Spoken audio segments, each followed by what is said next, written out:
ملګرو دا بابا چې تاسو ته ښکارېږي دا د صدبر کلي اسلامګټ دی، معشوق لاله نامه یې ده او ده باندې څه قرضې مرضې وې او ده نه چا سونه پټه کړې ده. دغه روپۍ سونه یې وړله خرڅولی چې څه قرضې به هم پرې ورکړمه او دارنګې کور کې به پرې څه سودا مودا وکړمه. د غربت ښکار دی او هغه چې ګاډي کې ناست و نو بس یا ترې غورځېدلې یا ترې چا پټه کړې، خو زیات امکان دا دی مې بي غورځېدلې وي. نو بابا اوس خپله قصه نوره په خپله وکړه. بابا ډېر زیات پریشانه دی او د ده چې چا هم دا چېرته لیدلي وي یا دغه وي نو مرسته یې وکړئ. بابا دا څه چل شوی و؟ مېرو ته لاړم، ښکاره مې کړو. ما وویل چې راشه لږ صبر ورته کوم، بل چا ته به یې ښکاره کړمه. لاړم مانټو باغ کې مې لور وه، دغه لور که په شوملو پسې شوملې لاله راکړې، خو شوملې ډېرې وې. نو زه راووتم هغه رول ته چې ګاډي ته وختم. ما وویل چې دا شوملې راسه دي، وړی مې نه شو، د زنګانانو مې دړ دی. هغه شوملې راسوې ګاډي ته چې وختم، هغه ګاډي والا مېرو په دغه دوه توره یو بونډه ګیره ده، یو راسه تور غونته هلک و، دا هم راوښود. بیا رانه دا د اجاز بارګین څه کوش و. زه رالم د مارو په دې خوړ کې کوز کړم. یو ما ورته وویل، ما ویل زه پیسې چې له درکړم، وویل بابا زه دوا کوه زه. هغه ځینې دی رانه مارو ته تاو شو چې ما جیب وکوتو چې په جیب کې مې بیا سونه نه وه. بیا ته مې لکه د لیوني ودنګل. هغه اجاز بارګین ته ورسېدم، خو مې ویل چې لکه څه منډې وې، راشه زه ایسته پورته کور ته لاړ شه. په خپو هم نه پوهېدم او په لاس هم نه پوهېدم. بیا را روان شوم. دا سونه تا معیارو کې دوکاندار ته ښوولې وه؟ و مېرو کې مې نظرګر ته ښوولې وه. او بیا لاړې مالټو باغ بیا ته؟ مالټو باغ ته لاړم په شوملو پسې. نو مالټو باغ نه واپس چې راتلې ګاډي ته وختې، نو تا سره څوک وختل ګاډي ته؟ دغه د اجاز بارګین نه لاندې یو تور هلک راوښوته او یو ته لږ برې غلته بونډه بونډه ګیره والا هغه راوښوته. دوه راوختل؟ بیا رانه او دا څه ګاډی و؟ پیلډر و که څنګه؟ پیلډر و، تور پیلډر دی. هغه پسې مېرو ته لاړم، خو ما څه پېژانده، خو تورې پیلډرې مې وکتلې، شیشې کولا وې. مال که په دې کې رانه لیدلي هلکې نه وو. او دا کسان چې راوختل د مالټو باغ نه، نو دا کوم ځای کې کوز شو؟ یو هغه اجاز بارګین برې غاړې ته کوز شو او یو په ده برې غاړې ته دا سکول نه دی، دې سکول څه په دې جوره کې کوز شو.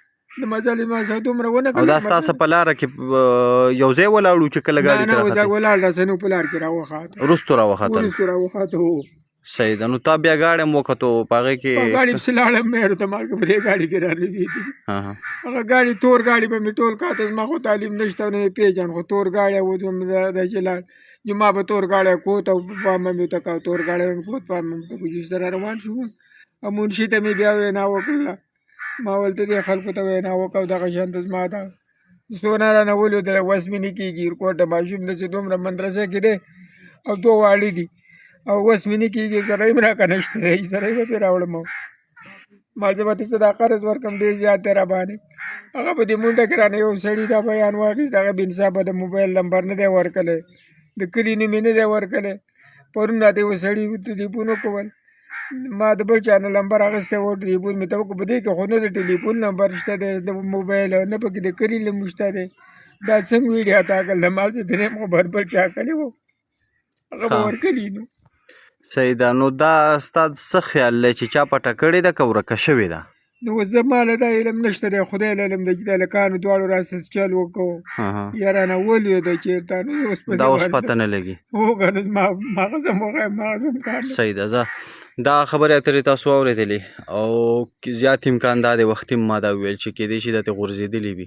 نو دغه د پیلډر ډریور که چېرته په لاس ورغلي وي او یا دغه پیلډر کې بل څوک تلي راغلي وي او په لاس ورغلي وي. او کاکا رښتیا څنګه دغه کې بند دی؟ اکثر سونه خو په شاپر ماپر کې بند دی، په ډبي کې ده بند دي او ډبې پسې کې بند دی. پلاستیک ګوتې ته تاو کړې ده او غوټه مې ورکړې ده او یو امیل دی او دوه والۍ دي او یو رینګ دی او یو میخکۍ دی. صحیح ده. نو دغه نښې نښانې دي، ضرور د دې بابا سره مرسته وکړئ او ډېر زیات پریشانه دی. غریب سړي هم دغه اسره وي او هغه هم ترې لاړه.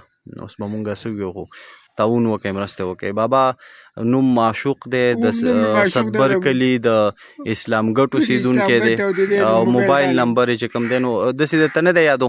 نه دا زه په پوسټ کې به ولیکم، موبایل نمبر یې په دې پوسټ کې لیکلی دی. ښه.